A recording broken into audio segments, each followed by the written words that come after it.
อค่าอันนี้ปนตาเครื่องที่เขาใจอะไรอยู่ในขนอกก็เขาลืมรหัสผ่าน Apple ID มันก็รหัสผ่านไอคลาวในค่ะอันเดียวกันขนอกเอานักสุดเข้ามากันในค่ะการนั่งค่านะครับแล้วก็เทคดีไอคลาวของเขาค่ะ Apple ID ครับแล้วก็เทคดีรหัสผ่านและความปลอดภัยเนี่ยค่ะ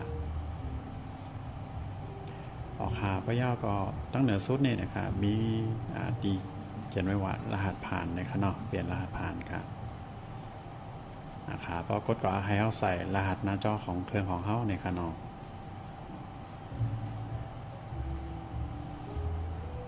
ค่ะข้างในก็ย่าในขนอกเขาก็ใส่รหัสผ่านใหม่2กัมในคันเนาะ